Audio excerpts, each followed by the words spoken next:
Hey friends, so it's Monday. I'm calling this Mental Health Monday, and it's 10 to 6. I gotta eat dinner real soon. I meant to do this at probably 10 to 6 this morning, but here we go.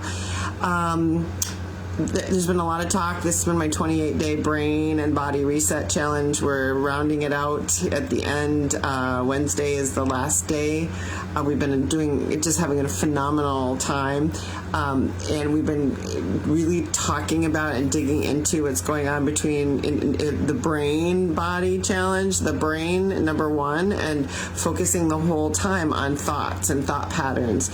And if you saw my live, last week, if you've been watching any of the posts, I've been sharing about walls of resistance and how we've taken an assessment during this challenge called the Habit Finder Health Assessment. And it's just been a humongous breakthrough. Most people I'm finding these days that I talk to, they know what to do to be healthy. They know why they want to do it. They know how to do it, but they're not able to bridge the gap and actually do the thing.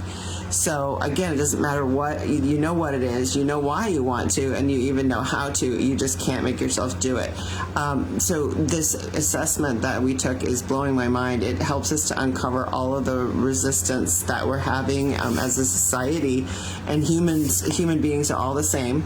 And we all either have stress, we have fear, we have trauma, we're having fatigue, and we're having just flat out rebellion, and we've all just had it, and we're sick to death of being sick and tired and feeling like failures as human beings. And it's all a trauma response. The nervous system is in trauma, and all of our nervous systems are just shot. Our bandwidth is gone. We don't have the time or the energy or the money to do one more thing, or resources, even physically emotional resources, to do one more thing, right? Just don't even ask me to do one more thing, especially something new, because that would require way too much effort, and I just don't have the gumption. So that is an epidemic right now. I would call it pandemic, but for sure epidemic in our country. And we all this language about life is happening to me, and it's just life is happening to me, and like we're one big victim. We're just a big victim in our circumstances, and everyone's saying I have to do this, I have to do that, I should do this, I should do that. And what I found in the course of taking this assessment, and now I'm going to be in the third week of the class, is a structure and a strategy and an objective number and score for how my thinking, how unhealthy my thinking is in certain areas, and then also an identification of what is that thing that I'm struggling with. Why do I feel impatient and frantic and hesitant, and why do I feel disengaged and just why do I keep enabling everyone, and why am I uncoachable, and why am I stuck? Why do I feel like I'm stuck? And I've been doing this health and well-being coaching for almost just going on 7 years now. Why do I keep doing things out of obligation, right? So those things are things that I struggle with and that everyone else struggles with. I find myself saying I have to do this and I should do this and that. But really one of the skill sets and one of the tips we've learned in our class and our challenges, there is no such thing as a have to. There is no such thing as have to. And ironically enough, in my little daily read book that I reference a lot, it says serenity and insight. The serenity and insight that we gain from learning new systems in a program that teaches us how to do this, we realize that we don't have to do anything. There is always a choice. Our lives are gifts from God, and the choice of what we do with them is ours. And if we isolate ourselves from other people and console ourselves with food or overeating or overgiving or over shopping or whatever, it's going to just be harder and makes each day impossible to survive. So giving up this we have to mentality, we don't have to, follow a program. We don't have to do anything. We don't have to use a structure or a strategy. We don't have to, but we also don't have to be compulsive. We don't have to have OCD. We don't have to have We don't have to have everything perfect. We can give up perfection as a burden.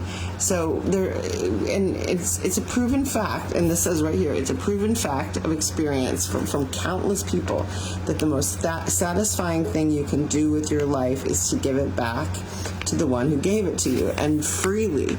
And there's this little exercise that I've learned in my course now that has been very helpful. So every morning before you get out of bed, say, instead of saying I have to, I should, I need to, or feeling stressed around it, say I want to, I get to, and I choose to. Every morning when you get out of bed. And I have my little cheat card. This is the assignment. I want to, I get to, and I choose to. Before you get out of bed in the morning, before you leave the bathroom, and before you leave the house, and multiple times during the day, especially if you find yourself saying I have to, at any time, just say no, cancel, I want to, I get to, I choose to, and I will command, I will obey my command, I will command, and I will obey my own command, and I will act now. I will command, I will obey my own command, and I will act now. I tell you, it makes all the difference in the world, this quick little affirmation. So if you just hear the words, right, I have to, I should, I must, all that.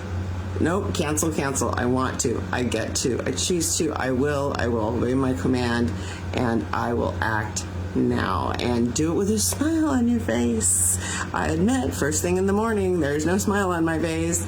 I have this automatic negative thinking habit in my head in the morning. I don't know about you, but I'm not Miss Sunshine in the morning, so this has really helped me and to change my my tune in the morning. So I get to, I want to, I choose to. Give it a shot. Let me know how it works for you. If you would like to get your handle on this assessment, I've posted it this week and several other times.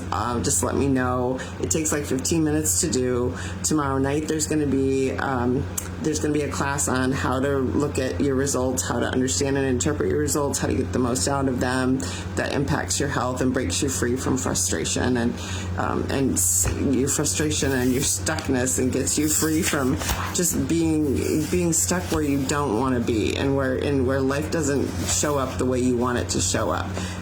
When we're in that place where it's just Groundhog's Day every single day, it's probably something going on in between your ears that you're thinking that's habitual. So so it is tomorrow. So there's a quick assessment tomorrow night. There's a webinar or a live actual workshop explanation, and then there's a 4-week course starting on Thursday. If you'd like to get out of this rat race and stop being held hostage by life, by these unmet expectations that we have, that are continually unmet expectations, are just sucking us dry. And I did find out that those things too are causing our self-worth to be in the toilet, and to just go for those stress relief things, those short-term stress relieving, anesthetizing things like too much food, too much alcohol, too much social media, too much scrolling, and all of that causes cortisol. And stress is cortisol, and cortisol is weight gain and inability to think straight and be happy. It's a hormonal hit. So we've got to stop this madness and stop the noise in here, and get at the root cause, and stop being held hostage by these negative thinking things that cause us to be stuck. So if you're interested in taking the little assessment and interested in what it might do for you to get you free, I've noticed in already 3 weeks it's making a huge difference. And all the gals who've done this with me the first 3 weeks have just been blown away. So I look forward to seeing if you're interested. Why not? Who couldn't get unstuck? And who couldn't be a little bit happier and a little bit healthier, right? So have a great night. Mental Health Monday. I'm out. Time for dinner, and I'm already late. So be happy, healthy, stay safe, sane, and be well.